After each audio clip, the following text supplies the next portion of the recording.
Assalamualaikum warahmatullahi wabarakatuh. Halo, selamat datang di channel kami. Kali ini kita mengunjungi Pulau Pramuka di Kepulauan Seribu. Nah, di sini kita mau fokus pada santuari penyu, di mana tempat ini memainkan peranan penting dalam pelestarian penyu.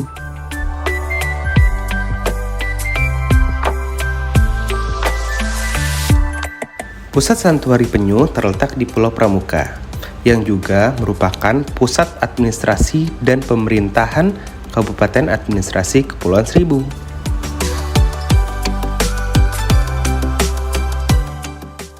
Untuk mencapai ke pulau ini bisa ditempuh selama lebih kurang 2,5 jam dari Pelabuhan Muara Angke, Jakarta, dengan menggunakan perahu motor.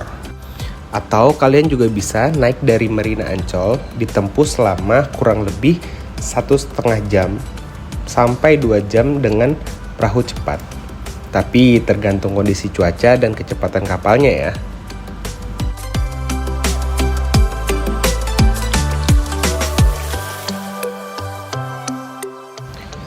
Tempat ini diresmikan oleh Presiden Jokowi pada 14 April 2016.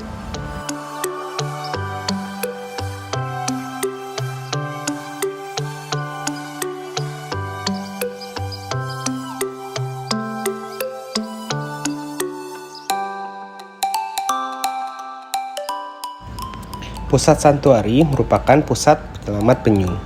Nah, penyu yang dirawat di sini berjenis penyu sisik.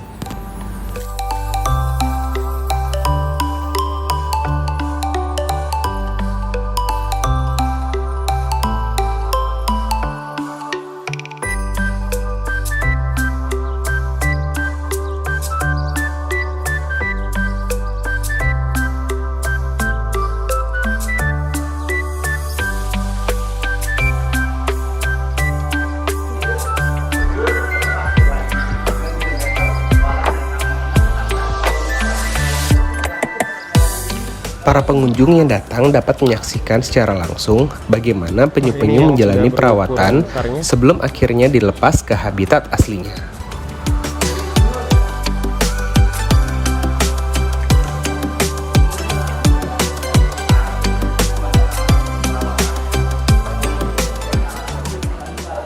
Untuk siapa aja sih yang pemangsa penyu? Pertama manusia, kepiting, burung laut dan hiu, elang dan gurita.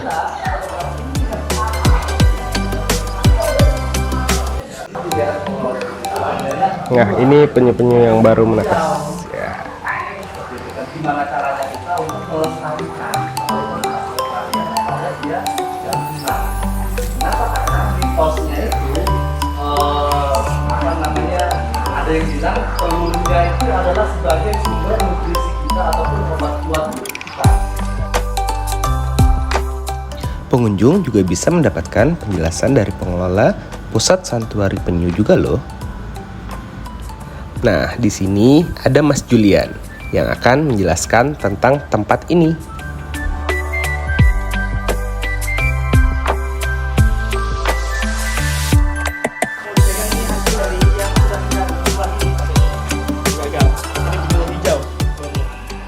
Ini tempat penetasan semi alami, Kak. Halo. Silakan, Kak. Ini penyu sisik ya, telurnya didapatkan 2 minggu lalu.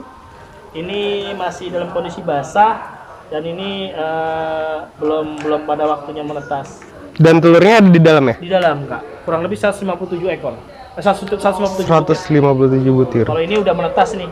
Ini sisanya, cuman ini kita belum kita pindahkan karena memang tujuan untuk penelitian dulu, Kak. Kenapa bisa begitu ya? Biasanya karena kan di sini kan kedatangan adik-adik mahasiswa nih. Ya, sama wisatawan umum. Kan mereka harus diedukasikan. Iya, kalau betul. misalnya kita langsung buang, tidak dimanfaatkan untuk okay. edukasi dan untuk penelitian. Sebagai contoh juga ya? Ya, sebagai contoh.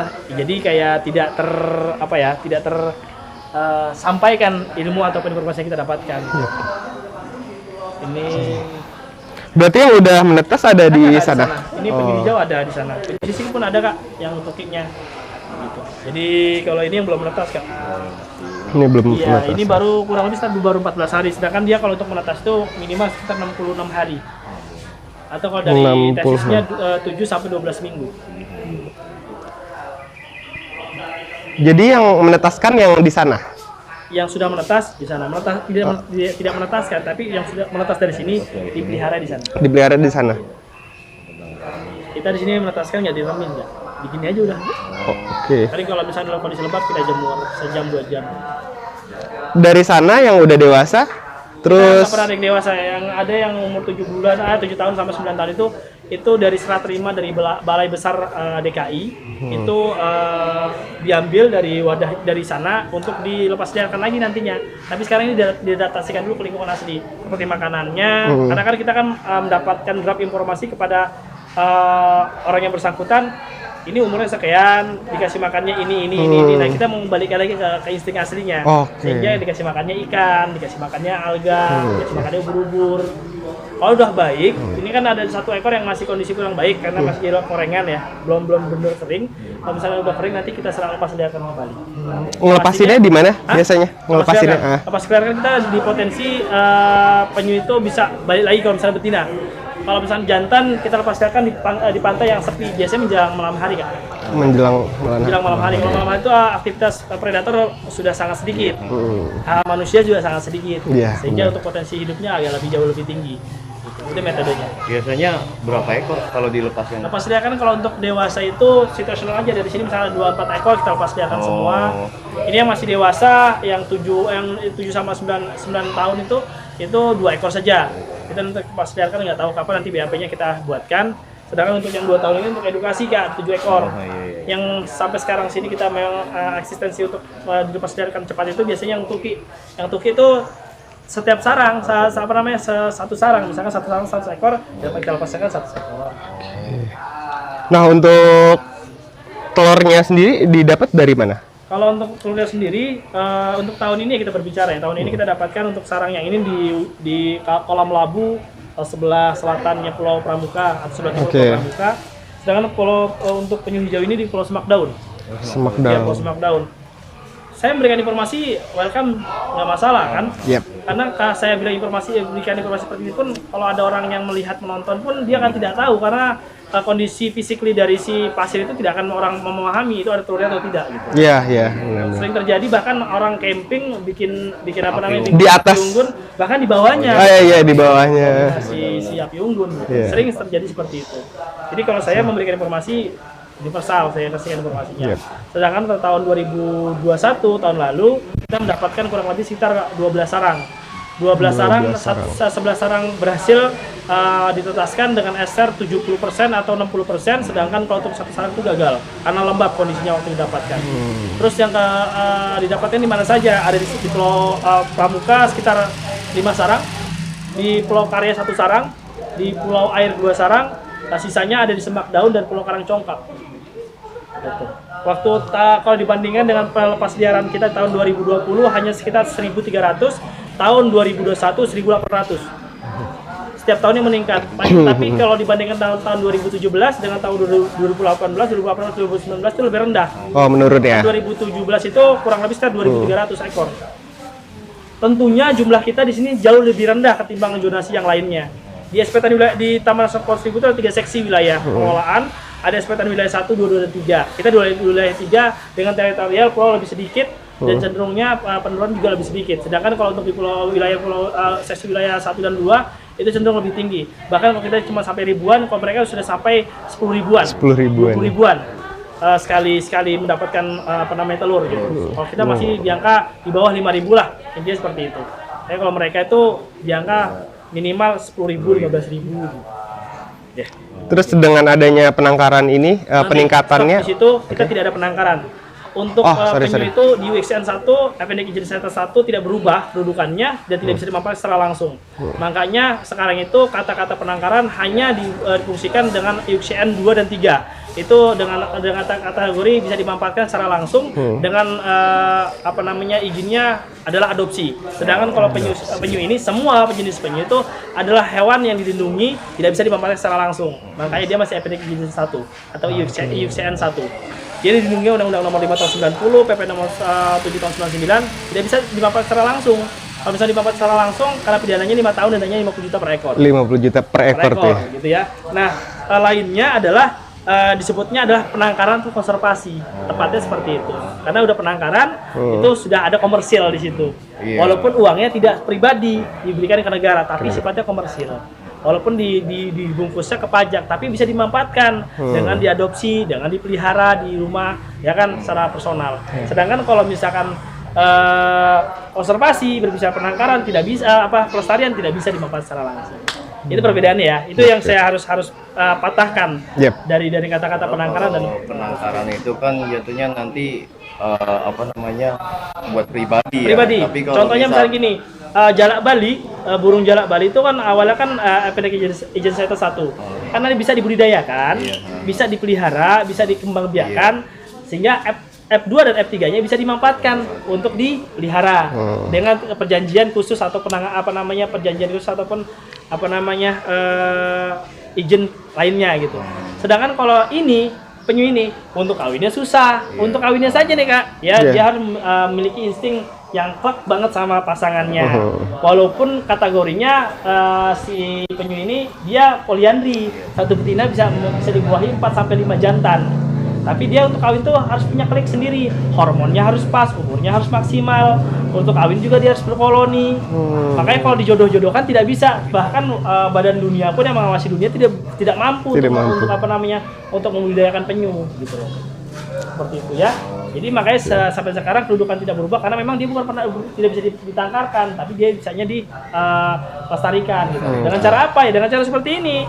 Diawasi hidupnya, teritorialnya dijaga, lingkungannya dijaga. Kalau misalkan ada ya pencurian atau pemanfaatan telur secara langsung, ya kita ambil telurnya di wadah peneluran aslinya. Kita teteskan di sini sampai dia menetas, kita baru lepas liarkan kembali dengan kategori dan ciri-ciri khusus seperti itu. Kembalikan ke alamnya lagi. Benar. Oke, ada lagi ya Kak? Iya. Paling satu lagi sih, ini kan kita berupaya untuk menyelamatkan penyu ya. Iya, penyelamatan penyu. Dengan adanya ini, udah seperti apa sih gitu? Dengan adanya tempat ini. Kalau misalkan tempat pelestarian penyu ini sejak tahun 80-an sudah ada. Dulu kita untuk Bapak 80. Ya, tahun 80-an sudah ada, Kak.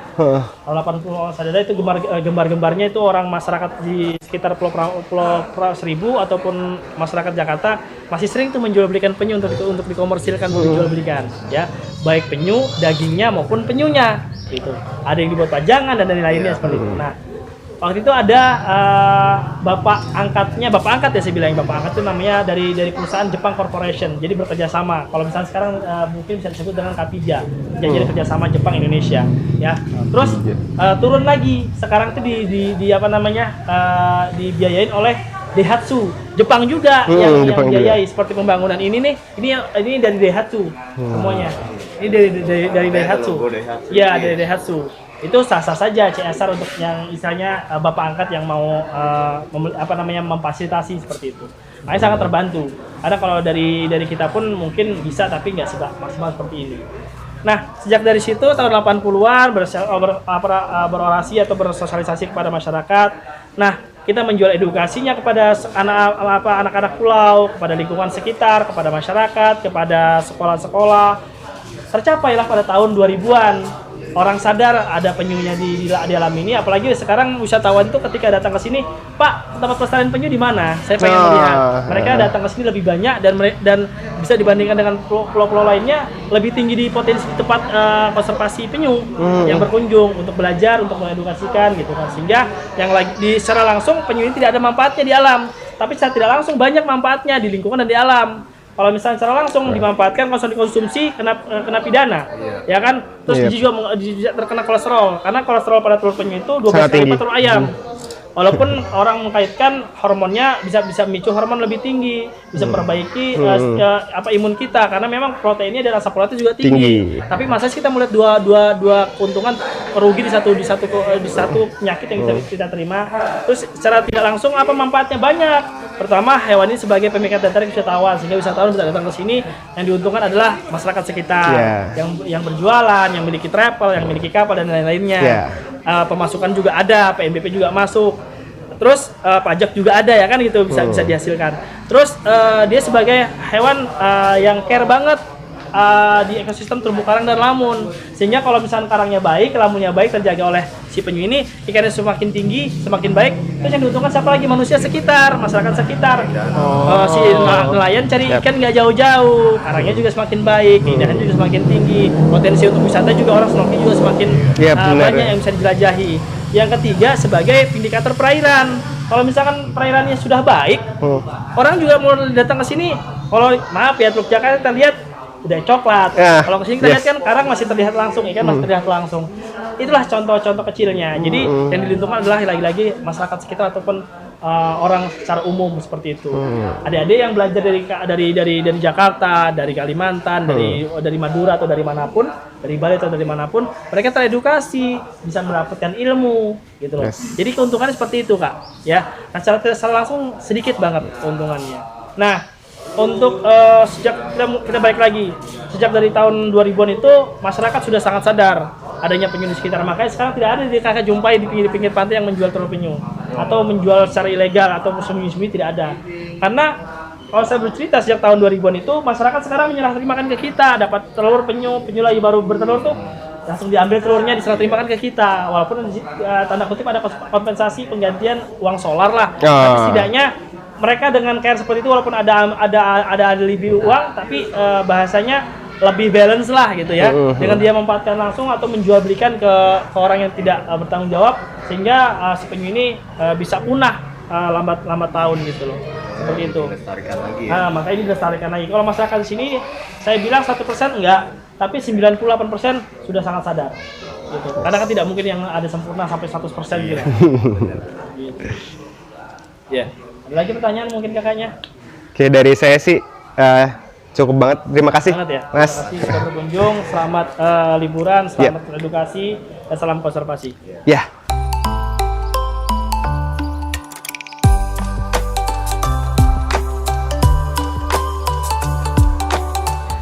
Nah, bagaimana nih teman-teman? Tertarik untuk mengunjungi santuari penyu di Pulau Pramuka?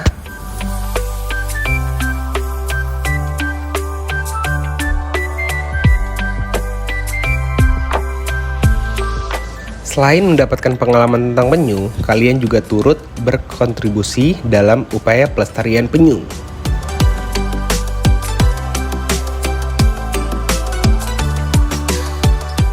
Akhir kata, terima kasih sudah menonton video ini. Sampai jumpa di video selanjutnya. Mari, jaga alam, jaga penyu.